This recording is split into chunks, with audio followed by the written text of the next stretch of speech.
Hey, welcome to Laird Wellness Live. Scott Laird. Jody Laird. Good evening. Got started a little bit late. Thank you for sticking with us. And I had to restart some things there. A little bit of a stream key issue.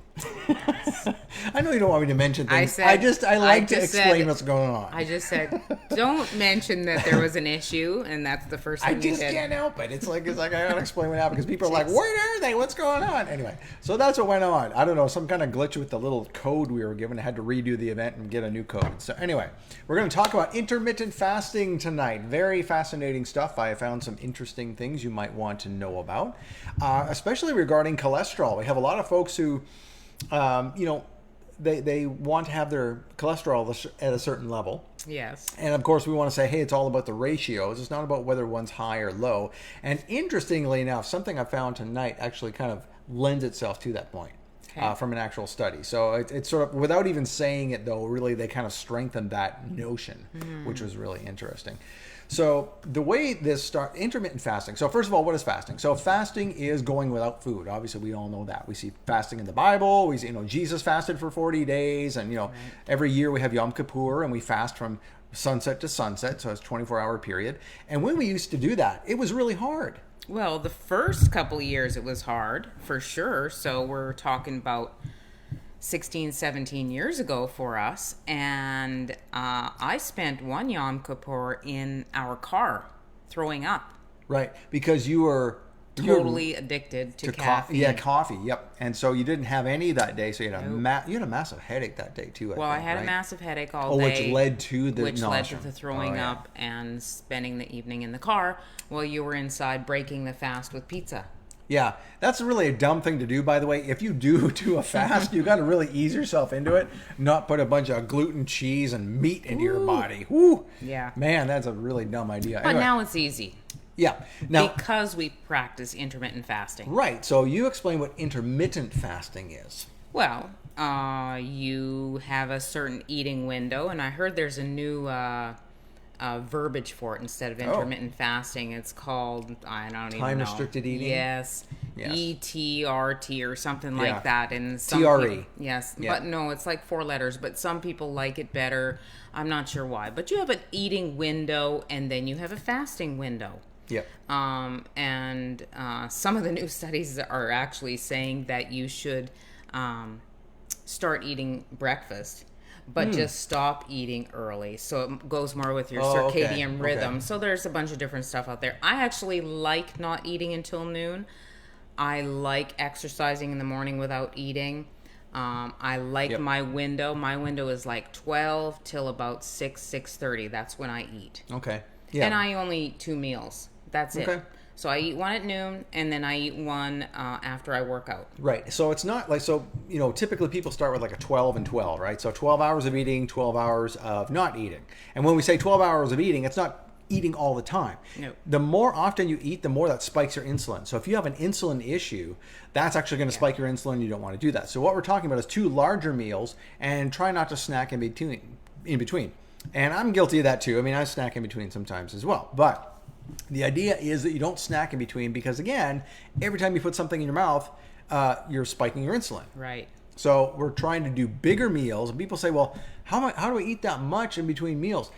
We focus on fat. And that's where we're going to go next with this conversation. So you focus on fat with the 2 larger meals because fat has twice the calories per gram as either protein or carbohydrates.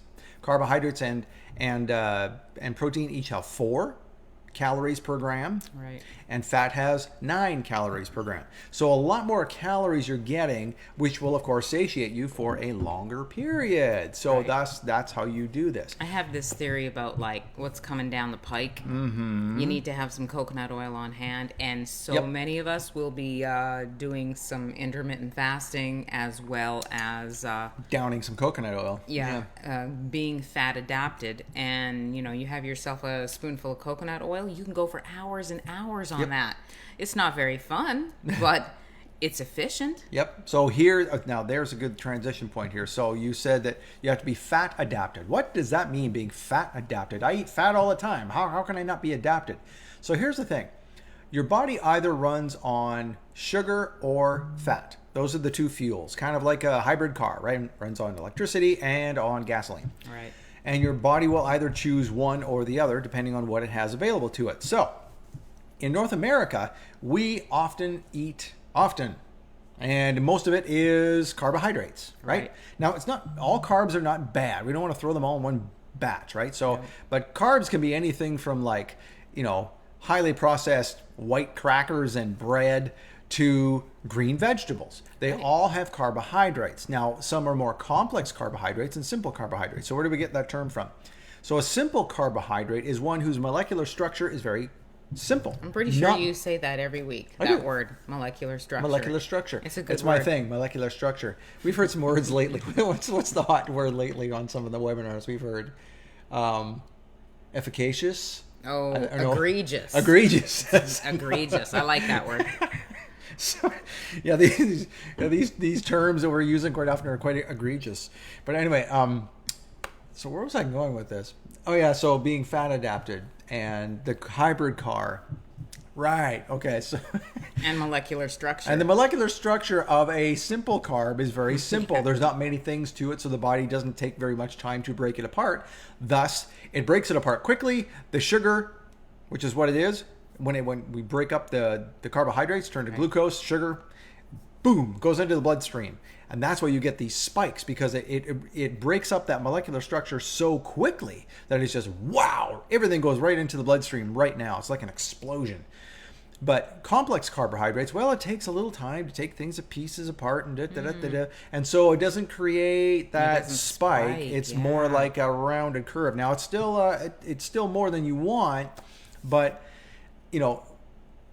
we could get into all kinds of things. Well, if you eat vegetables without the fiber, well, then there's more of a spike. Well, why is that? It's because fiber regulates the release of the sugar of the carbohydrate into your bloodstream. But we'll get into that another time. Just know that.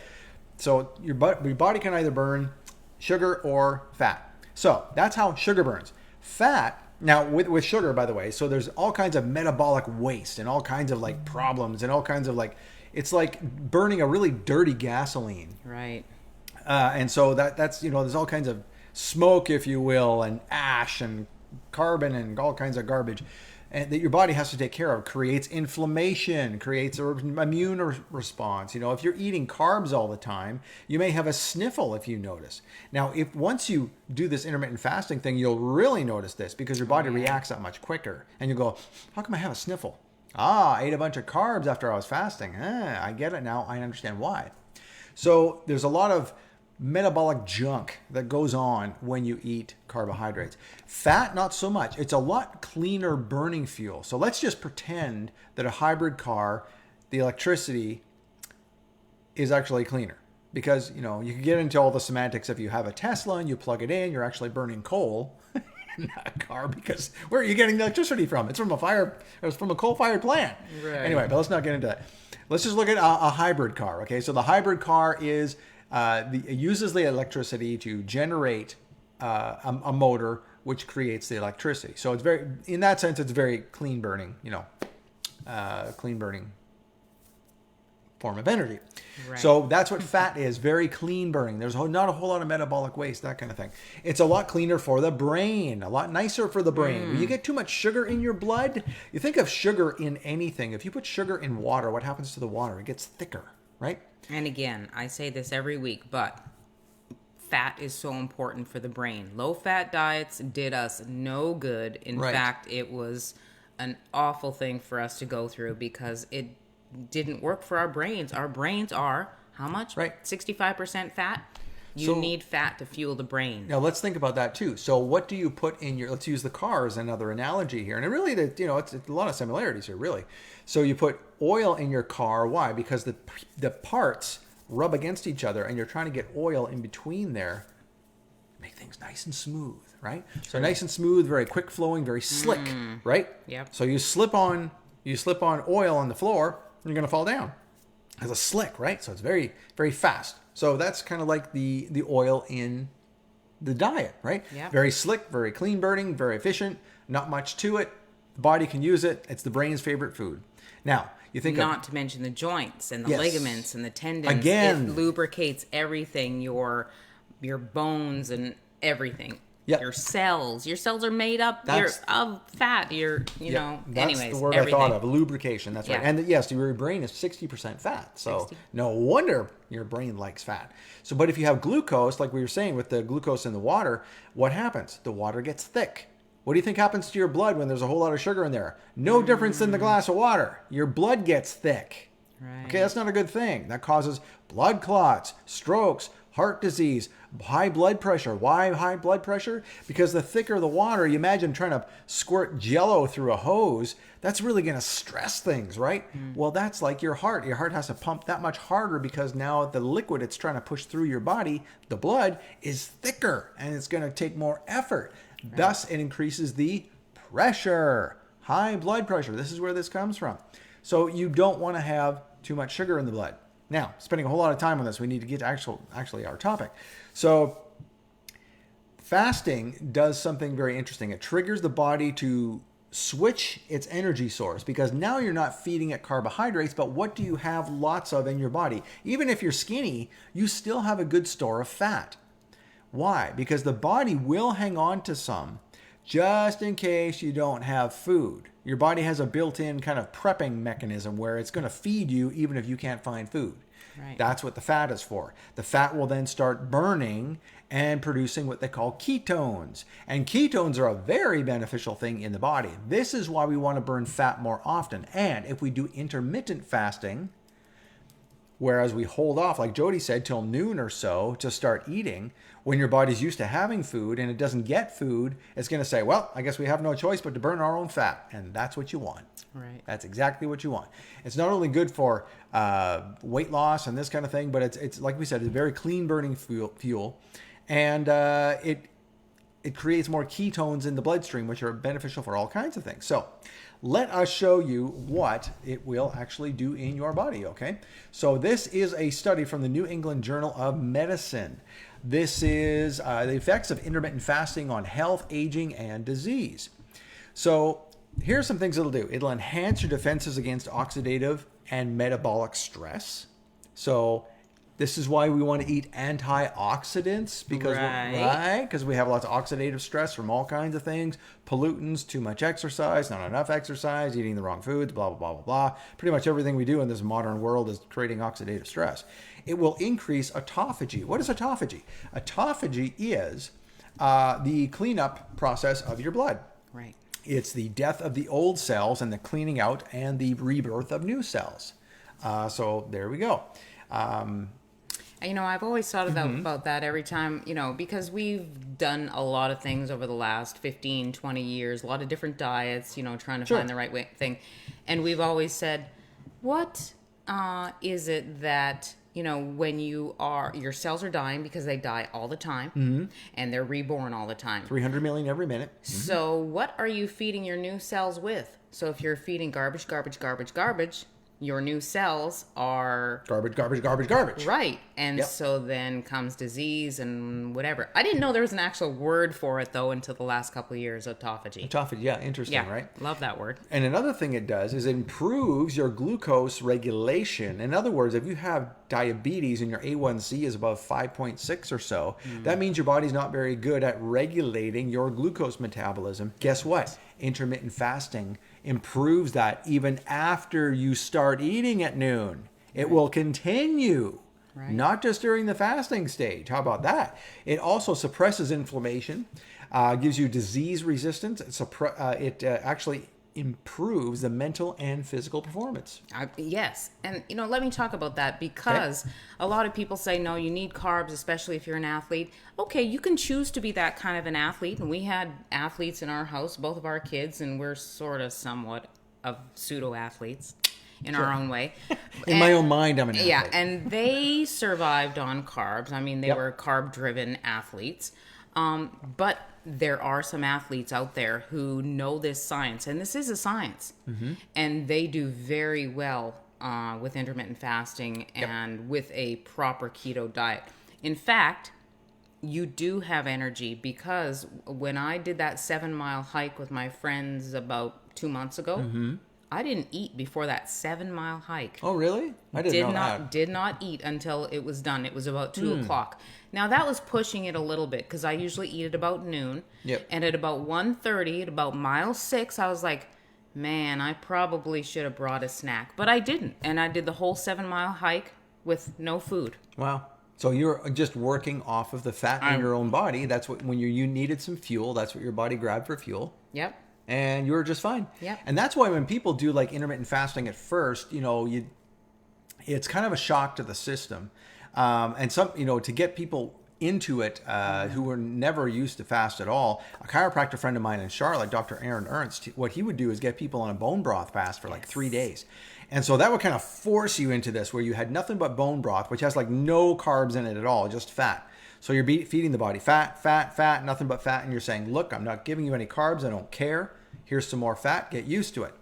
And so the body finally gives in at about 2-3 days and says, fine, I'll burn the fat. Yeah. And the minute that happens, like before that, it's kind of uncomfortable. You're getting headaches. You feel crampy. You're feeling sick because you don't have any food in your stomach. You're like, oh, I don't know if I'm going to survive.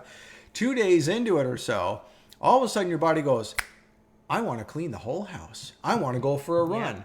I want to do everything. And you can think better. You're having all kinds of ideas for work and for business. And holy cow, I got to write all this down. Why? Because all of a sudden your body, that's when you know your body switched to go from sugar burning to fat burning. And now you're getting all kinds of endless fuel because now it's eating your own fat and the supply is almost unlimited. And I can attest to that. That is actually true, and that is actually what happened with me. Yep. It's like having a turbo boost with no end to the turbo. It's just, You just go. For me, it was like day 2.5, and it was about 6 o'clock on, the second and a half day. Mm-hmm. I was like, holy moly, I have energy. I must have just switched. Yep. And a lot of people who come to us have energy issues, and they're like, do I need to be taking this kind of vitamin, or maybe I should be checking my thyroid, or this? Sometimes it's just stop eating for 12 or 16 hours. Let your body rest. Let your body rest. And heal. Like when you're metabolizing food, when you're digesting, that's a lot of effort. Like, you think of after a Thanksgiving meal, it's not just because the turkey has like tryptophan in it and you're getting sleepy. It's a lot of metabolic effort in your body. All kinds of energies, all kinds of blood literally is going to the stomach area, which means less blood for your brain, for your muscles, everything else. So of course you feel like, oh, I'm tired, and you just want to lay down. So, and it's especially true with carbohydrate-based meals and meat like turkey with tryptophan in it. But you hear what I'm saying. But that was probably that is every Thanksgiving probably the least of the worries. It's probably all the potatoes and all the stuffing and the pumpkin pie. And that's probably indeed the culprit. So let's take a look at another study here. Let's take a look at this. So this is a study from a magazine called Cell Metabolism.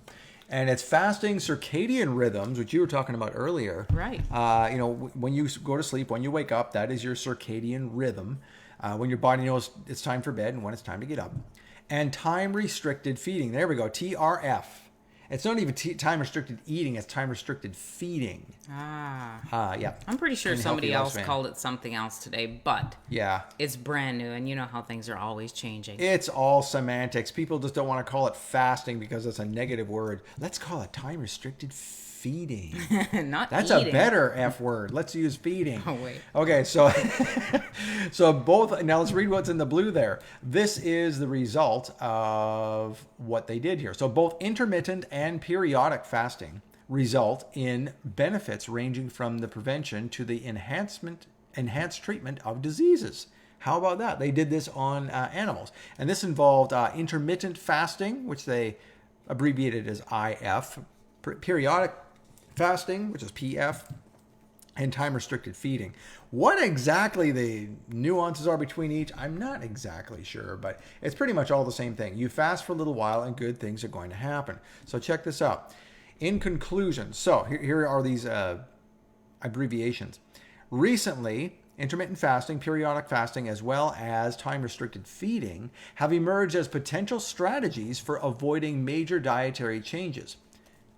You get that? For avoiding major dietary changes. So you can do time-restricted eating and not even go to a ketogenic diet and it will help you. I've heard that. I just don't know if it will help as much, but Well, that's to my point a little bit later. it will help certain things for sure. While achieving strong effects not just for one disease factor, but for an array of factors that constitutes the foundation for metabolic syndrome, cardiovascular disease, cancer, and possibly neurogenic disease. So, degenerating your brain, which appears to be happening to me right now. But like metabolic disease. So metabolic disease is pretty much anything related to diabetes. That's why diabetes is such a warning. If you have diabetes, you're opening your world up to almost everything else. It's like what happens with the recent jab, and that jab has something in it that will stop cancer killer cells because it wants to protect itself. It's trying to protect the injection is what it's trying to do, so your body doesn't attack it. But in turn, what happens there is it turns off your body's ability to fight cancer. And we're all fighting cancer at one point or another. So basically, if it just turns that off, all of a sudden this cancer that your body had a handle on, whoa, gets out of control. Right. We've seen that with several people, guys. Okay, just as an aside here. So that's what metabolic syndrome is. As soon as you have metabolic syndrome, i.e. diabetes, you've opened yourself up to everything else. Your defenses are down. That is right. Type 2 diabetes. Yeah, your defenses are down. You're open to everything. And super simple. I always say that diabetes type 2 is super simple to get under control. Even without doing what we're talking about here.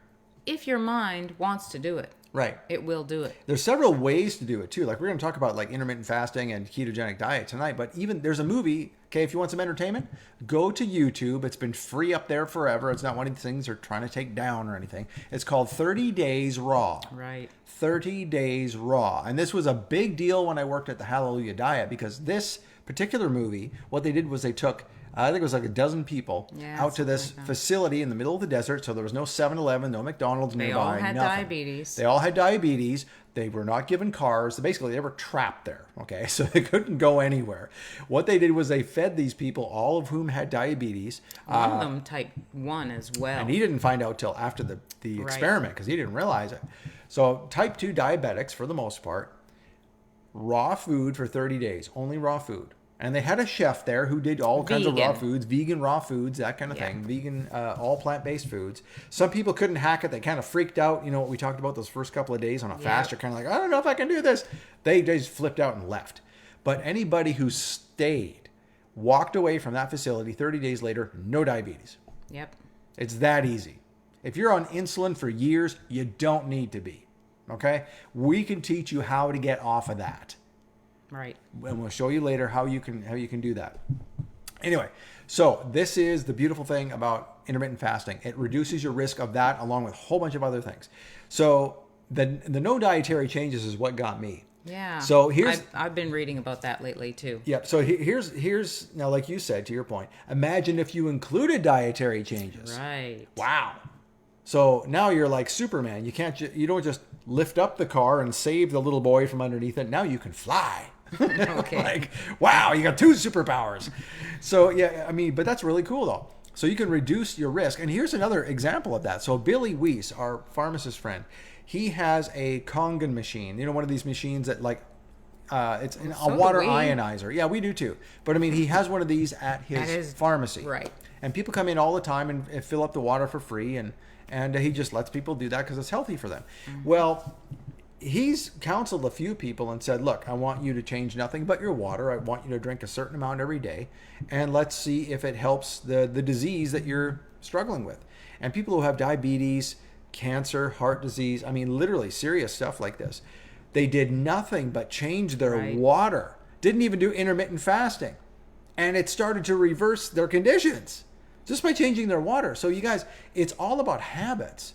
And changing to an intermittent fasting schedule is a very, very powerful habit. So imagine if you did that, if you went to ionized proper water from, having a Kangen machine with it was high pH and antioxidant and alkaline both, and change your diet to something more fat-based instead of carbohydrate-based, Well, holy cow. No wonder people are reversing disease with that kind of thing. Absolutely. Like, it's amazing. And like I said, all it is just the habits. I think you correlated to it earlier, Jody, too. It's just habits. Yep. It's all we're trying to break here is habits. You get out of a bad habit into something good, well, amazing things can happen. Absolutely. Now, speaking of habits, something that Muslims do every year is, we mentioned Yom Kippur, so that's what, Hebraic roots people and some Christian folks and all Jews do is Yom Kippur. Right. And we fast one day, right?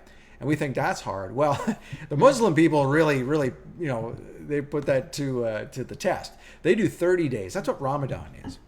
So Ramadan is 30 days of intermittent fasting. Intermittent? I didn't know that. Yeah. Okay. Yep. And so so when you're trying to do a vegan medical not test, but a study, a medical study. Study? Yeah, okay. I was trying to think of a different word. Anyway, a trial. So you're trying to do a customized trial, right? Like a placebo-controlled trial. Mm-hmm. They will often use this one group of folks out in California called Loma Linda. Yep. Because there's a huge population of Mormons there. I thought they were Seventh-day Adventists. Seventh-day Adventists. I'm sorry. Seventh-day Adventist. Seventh-day Adventist. And they are typically vegan. Yep. So if you want to run a vegan trial, you might as well go to that population group that are already there. They make a good control group. So that's what they did here for intermittent fasting. These Muslims all do intermittent fasting during Ramadan. Let's do a test during Ramadan. So that's what they did. So here is what that resulted. So favorable changes in lipid profile, the effects of fasting after Ramadan. And this was a randomized controlled trial.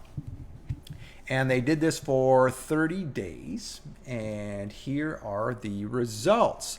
There were, let's read the yellow first, significant and beneficial changes in systolic blood pressure. Okay, we talked about that already, right? Yeah, because if you're doing fasting, your body's going to go to the fat. It does not make your blood thick, therefore reduces blood pressure. Okay, pretty simple stuff. Body weight. Okay, that's pretty obvious. You're burning some fat. Waist circumference, again, losing some fat. And then we had triglycerides, which is TG. HDL and LDL, you know those numbers. Those are your good and bad cholesterol, so to speak, at the end of Ramadan, but not in total cholesterol. Well, why not in total cholesterol? Okay, but here's something interesting. But here's why it is. Now read the blue. Progressive and significant increase and decrease in HDL and LDL levels, respectively. So that means there was an increase in HDL and the good cholesterol, and a decrease in LDL, the bad cholesterol, 4 weeks after Ramadan. So we can take two things from that. Number one, that's why the total cholesterol didn't change, because we raised one and decreased the other. Yep. So all we did was trade numbers. It just changed the ratio. We were talking about ratios earlier. That's why you can't really look at total cholesterol. That's exactly right. Yes. Yes. So anyway, and then the second thing is, there again, 4 weeks after Ramadan. We read something earlier where it was still working weeks, or even not weeks, but it was after you finished fasting. Right, but not only that, we see that with labs all the time. People's cholesterol kind of goes goofy after they're done. 3 months, 3 months into coaching with us, something is raised and something is lowered, and they're like, oh my goodness, this is scary. And we're like, no, this is what happens after, because everything is still trying to regulate. Yep, exactly. It's like, when you exercise in the morning, people say if you exercise in the morning on an empty stomach, you'll have energy all day. Right. Well, how is that possible? You only went to the gym for 45 minutes and you've got energy till 10 at night. How does that work? Because it keeps going. Even after you're done, it's almost like this perpetual motion happens even after you stop. Same thing here. Start doing a good thing with intermittent fasting, and the benefits keep going even after you stop. Right. Same thing. It's really great.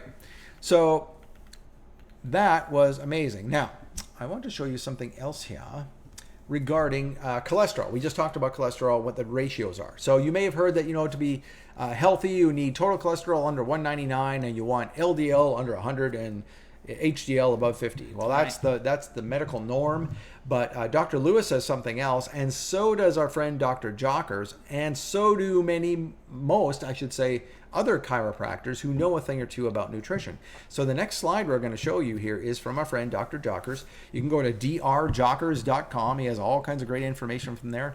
I know him personally, great guy. He works in Georgia. He puts a lot of information out there for free. Good guy. So go to drjockers.com, then you'll find this. Here's what he says: total cholesterol between 180 and 300. Like we say, he says the same thing. You barely get started at 199. We want you to be up to upwards of 300. And you will be flagged, though. Keep in mind, you will be flagged if you are over 200, and they will want to put you on a statin. Yep. Don't do it. Yep, you have to be educated before you go in there and know, if you're going to get these results, what you need to be thinking. Because it's not what everybody else is thinking. They want to sell you a statin drug because most people are above. Let me show you our faces here to show you how serious I am. Yeah. Most people are above 199. That's why they put the threshold there. Because if most people are above that, and the drug companies say, our studies show that we need to keep it below 199, the doctors will go, okay, so basically that means anybody over 199, we need to be prescribing a statin. The company says, yep, that's what we need to do. And I'll tell you That's why they do that. And most people, they've lowered it over time because people were lowering their total cholesterol anyway through good habits and this kind of thing. But then they said, well, we need to lower our threshold because we need to keep our profits up. More people need to be on this drug than fewer, so we're going to lower our... Oh, no, you need to be at 199 now. That's where that comes from. I can tell you, I should keep track for a year, but I can tell you probably 85% of people are over that 200 threshold that I see on a daily basis. And those who are low, like 170, I go, ooh, I get a little nervous for them because it's too low. And usually I can look at that and go, and I did this to somebody yesterday. She had total cholesterol 174. Without looking at the notes from her prior meeting with Dr. Lewis, I said, you're vegan, aren't you? She said, yeah, how'd you know? Your cholesterol. It's too low. Are you opposed to eggs? No, good. I told her I want you to clean out a dozen eggs every week. I want you to eat a whole dozen eggs every week. And so she was willing to do that. So we'll see what happens next time. So let's go back to our handy dandy thing here. All right. So what we want to have, see how the ratios, he's got ratios at the top there. Those are what's important. Like Jody said earlier, total cholesterol doesn't matter because if you're trying to lower one and raise the other, you can't bring a number down. You're going to have the same number. You can have better ratios of each one, and that's what we do want. So you want to have 3-to-1 HDL. So that means if you had, 180 in LDL, you'd want to have 60 HDL. Anything over 50 HDL is great, by the way. 2-to-1 is even better. So if you had 75 HDL, you'd want to have 150. Right? And then you'd have 225 total, which is just fine. And, to some people right now, this might sound like, well, what is he talking about HDL? And how do I raise my HDL? Well, the good fats. And exercise. Exercise will raise HDL. Yeah. Why? Okay, I didn't have the slide here, but maybe I should have. So HDL, LDL, here's what they do. Pretend that every cell you have in your body is like an airport, okay? So there's planes landing, planes taking off. The ones that are landing are bringing nutrients to your cell. Those are the LDL. They are landing, okay? And then there's other cholesterol that is taking nutrients, waste really, away from your cell so as not to have things clog up. Because if they clog up, guess what happens? Now the cholesterol in itself is not bad. If it oxidizes, it becomes bad. And it only oxidizes if it sits there. So LDL is bringing things in. HDL takes things out.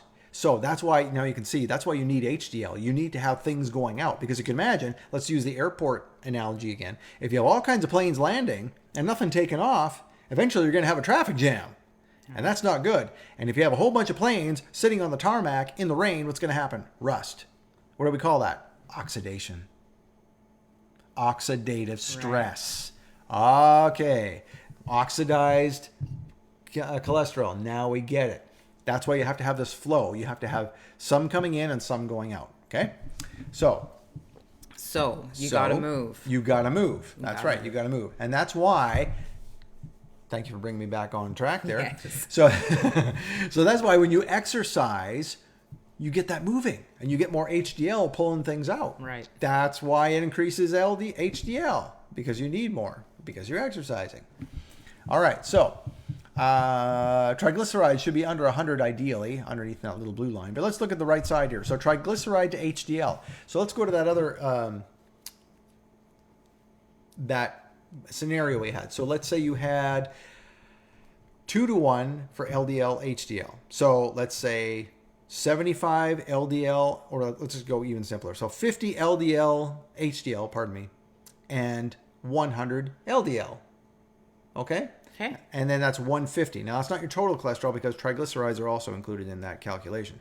So what that means is that when you get to the triglycerides, 1-to-1 ratio is great compared with HDL. So that means your triglycerides should be about 50. Now, that's pretty hard to do, but 75, you can pull that off. 75 HDL, triglycerides 75, you can do that. All right, so now, how an anti-inflammatory lifestyle impacts your lipid profile. This is really interesting. Check this out. So number one, it increases LDL particle size to the less oxidation-prone state. Okay. So it's the little particles which turn to oxidized cholesterol. That's what we don't want. It increases the amount of HDL available to recycle LDL from the blood before it has a chance to become oxidized. There's our oxidizing planes on the tarmac analogy. It improves the LDL to HDL ratio. Obviously, if it's going to do numbers 1 and 2, it's going to do number 3. And then number 4, it will lower triglycerides and improve triglyceride to HDL ratio. How about that? So it does all of these things, which all of those numbers combined come up with your total cholesterol. So that's why we're saying, these numbers are going to move. Don't worry about the total number, because just bringing down LDL with a statin drug does not accomplish what you're trying to do. Right. You could eat, the bad fats all day long, like canola oil and fried foods and corn oil and cottonseed oil and chips and crackers and all that nonsense, and be on a statin drug, and just because your number says, oh, you're under 199, then you're fine. You're not fine. You're eating crap. How about controlling those numbers by what you eat, and they will self-regulate? Right. The HDL will come up. The LDL will come down simply because of the foods you're eating are better for you, and it improves this flow of the HDL, the LDL, and the corresponding triglycerides. Right. See, now my brain's working. Okay. You must have had your fat today. Maybe I'm fasting. I don't know what's happening here. All right. So now we wanted to get into a couple other things here. Oh, so brain. Okay. Speaking of which, brain health. So I want to show you something regarding brain health just real quick. It's I know we're kind of late here. Sorry, we kind of started late too. But chronic intermittent fasting improves chronic. That almost sounds like a bad thing. Improves cognitive functions and brain structures in mice. How did they do that? Let's look at the yellow. Intermittent fasting increases the lifespan. There's reason enough to do this. However, it is not known whether obesity and intermittent fasting affect brain functions and structures before brain aging. Part of this study was, if you ate a bunch of garbage when you're a teenager, is it too late? Or will you screw things up by the time you're middle-aged? Fortunately, the answer is no. Good. So at the bottom here... Because I did that. Yeah, exactly, right? So now you have to make the change before your brain starts aging. So by the time you're 18, 19, 20, 21, in your early 20s, you have to smarten up. Oh, well, I didn't do that. Yep. Well, no, that's why we have issues, right? We're not perfect either, right? So now here's why. But we've got. I mean, I can only speak for myself, but I have been able to improve a whole lot of different things, and I only really turned it around at 38. So the sooner the better, really, is what I'm saying here. Yeah. So and in the blue here it says these results suggest that intermittent fasting improves brain functions and structures, and that high-fat diet feeding started early in life. Now that we're not talking about the good fats here. We're talking about chips and burgers. Does not cause significant changes in the brain functions and structures in obese middle-aged animals. And when you So say that's burgers, good. you don't mean grass-fed, grass-finished beef. Oh, no. You mean the whole bun and the McDonald's type patties that are not exactly. good for you. Yeah. Right. Because burgers are good. We had a saying in Saskatchewan where we lived, and it was a goofy thing that I'd never heard anywhere else. Same thing like a hoodie down anywhere else in the world. In Saskatchewan, Canada, is known as a bunny hug. Yep. A bunny hug. I don't know where the heck they got that name. But anyway, so that's a nuance of living there. Another nuance is when we talked about, instead of saying, ooh, I'm full, I've had it, I'm done, we'd say, I've had the bun. And I still say that now, and people are like, what are you saying? I've had the bun. Well, that means you're done. It means you're done eating.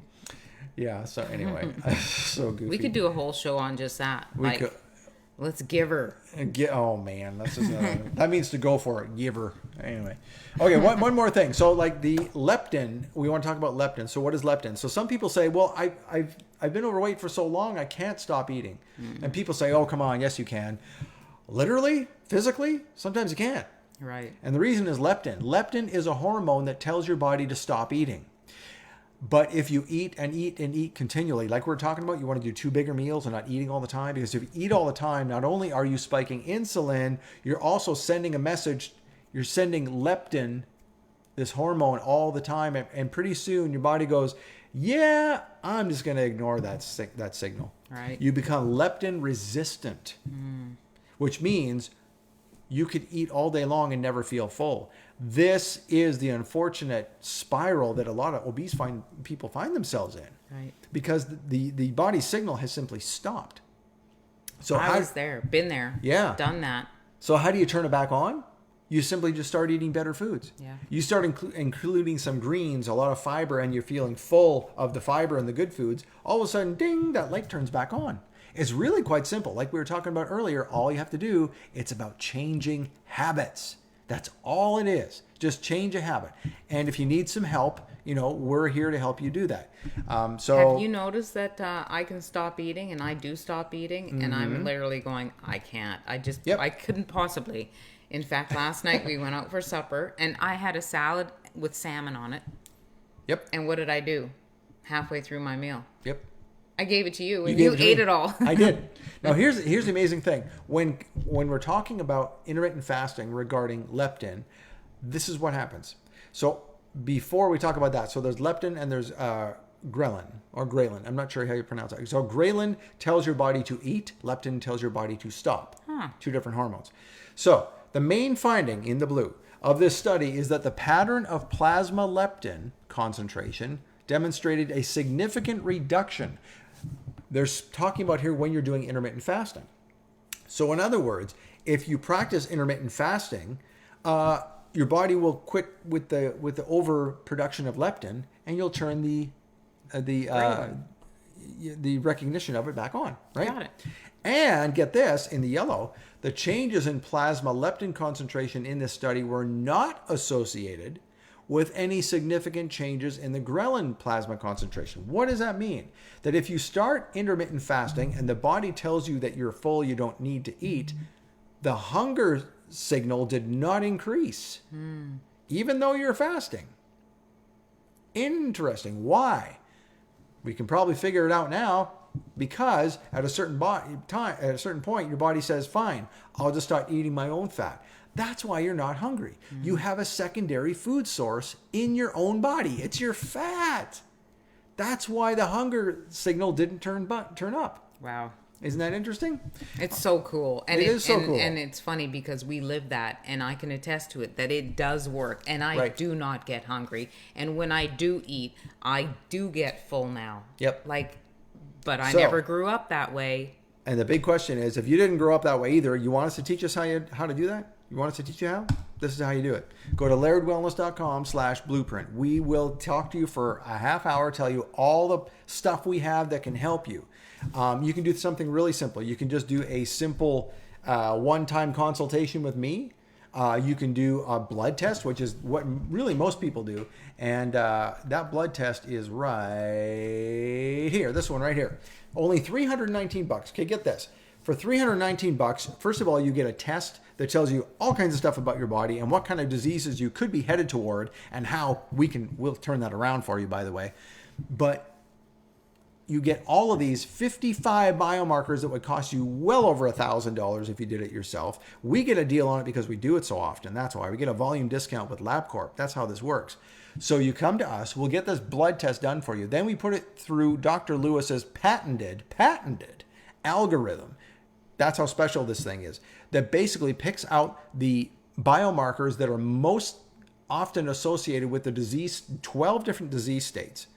And it basically tells you, hey, if you have this marker is up, that marker is up, that marker is up, you're probably on the road to cancer, or you're probably on the road to diabetes. Now, this is not a diagnostic tool. We're not going to diagnose you with something, but we're going to say, hey, those people who already have diabetes, heart disease, cancer, pain problems, etc., brain issues, are people whose markers were high, and your markers are kind of looking high. Let's turn that around before you ever get to a diagnosis. That's the point of this. And then we spend a whole hour with you to explain exactly what all this means, how to turn it around. And then from that point, you can say, great, thank you. I got it. Wonderful.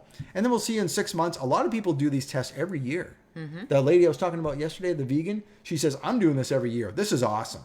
This is way better testing than I can get from my doctor. I can't even get some of these tests from my doctor. I said, that's exactly why we do it. Because it's so comprehensive. Nobody does this. We don't put you through a bunch of red tape. We just cut to the chase, tell you what's going on, tell you how to fix it, and boom, you're done. That's what medicine's supposed to be. But we're not practicing medicine. We're just doing common sense, looking at a blood test. That's all this is. So anyway, that's a beautiful thing. Anyway, so you can do that, or you can do, some people need some coaching. So we have 6-week coaching, we have 12-week coaching, or you can just do, like we said, the one-off thing, all kinds of things you can choose from. But just go to lairdwellness.com/blueprint, and we can help you figure out which one you want to choose. It's as simple as that. Or you can go to our website, lairdwellness.com. You'll see all of them on the top row. If you know exactly what you want right now, go ahead and do it, and we'd be happy to help, okay? Yeah. Now, before we go, one thing you can do during intermittent fasting, like we said, when you fast, your body is eating your own fat. Right. If you introduce something that is just fat, like we said, people when they're fasting, they do a 3-day bone broth fast, right, because it's just fat. You won't interfere with what your body's trying to do. So you won't interfere with that fat burning. Okay. So here is something that you can do that's kind of fun that I discovered this morning, as a matter of fact, and I made a recipe for it because it was accidental, but it was kind of fun. That just involves fat and coffee. Okay, so you can do this in the morning, and it will not disrupt your body's metabolism as you're trying to fast in the morning by not eating. It won't break the fast. So it will not break the fast. Thank you. Yes. So I call it a pina colada. Got it. Isn't that clever? So what you do is you brew coffee, and I did 16 ounces. I put 1 tablespoon of MCT oil in my coffee. I put 1 teaspoon of grass-fed butter in the coffee, a tablespoon of coconut cream in the coffee. Now, none of that is accidental. I do that every day. But here's what I did. I put some banana flavoring that, you can use for baking. Mm-hmm. No, it's not all natural. I mean, it's just a little bit. This was kind of fun. You can get, organic, blah, blah, blah. But, sure. Yeah, but where does the banana flavoring come from? Who knows? I'm not going to ask for this purpose. Beaver this is just a butt. little bit. Oh, come on.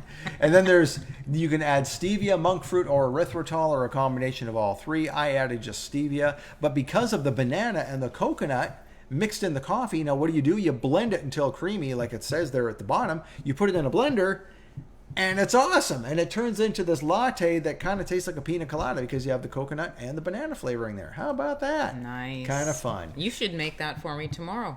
You want to try that? Yeah. I'll make that for you. Just a little bit less oil. Okay. Because I'm trying to watch my cholesterol. Okay, good deal. And that's something you can do too. You can regulate these different levels, and you can start playing with it. So anyway, we can teach you how to do that. Go to lairdwellness.com. Until next time, thank you for watching. Hope you learned something. Bye. Take care. Bye-bye.